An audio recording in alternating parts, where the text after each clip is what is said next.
हे भगवान, मैं क्या करूं? मेरा तो दिमाग काम नहीं कर रहा। नहीं नताशा, तू इतनी जल्दी हार नहीं मान सकती। एक तो बंधनी ने उसके हिस्से की प्रॉपर्टी के पेपर्स पर साइन नहीं करे, दूसरी तरफ इन लोगों ने मुझसे ही उस अभय को खून दिलवा दिया। लेकिन अभय को उस बंधनी के साथ अकेला भी तो नहीं छोड़ सकती। कहीं वो जल्दी ठीक हो गया तो मेरे प्लान का क्या होगा? मुझे हॉस्पिटल तो जाना होगा, लेकिन इस बंधनी की बच्ची का क्या करूं? आइडिया। अभय 2 दिन से हॉस्पिटल में है, उन्होंने कुछ खाया भी नहीं। जल्दी से उनके लिए कुछ बना कर ले जाती हूँ। इतनी जल्दी में क्या कर रही हो बंधनी? और आज तुम्हें अपने स्कूल नहीं जाना? नहीं माँ जी, वहाँ साक्षी अकेले चली जाएगी। मुझे अभय जी के लिए खाना लेकर हॉस्पिटल जाना है। मैं कितनी खुशकिस्मत हूँ कि मुझे तुम जैसी संस्कारी बहू मिली, जो पति के बुरे कारनामों के बावजूद उसे मुश्किल वक्त में अकेला नहीं छोड़ रही।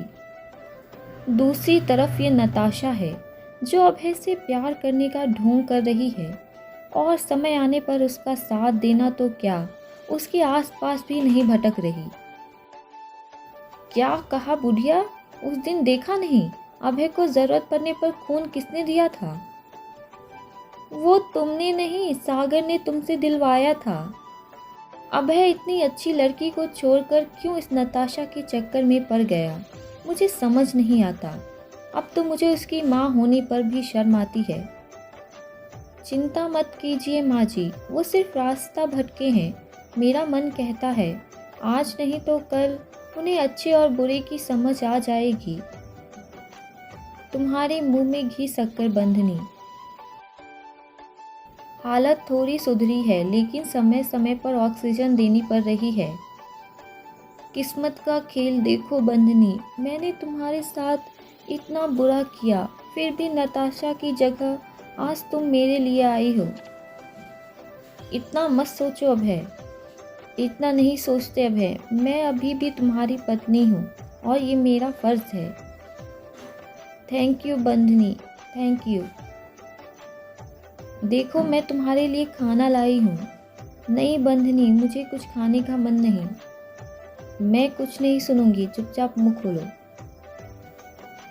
अब हॉस्पिटल में बंधनी रोज अभय का ख्याल रखने लगी। उसकी सेवा करते दिन कब होती और रात कब उसे पता ही नहीं चलता। बंधनी अभय की छोटी से छोटी सेवा करती थी, जिससे उन दोनों के बीच एक बार फिर करीबी आने लगी।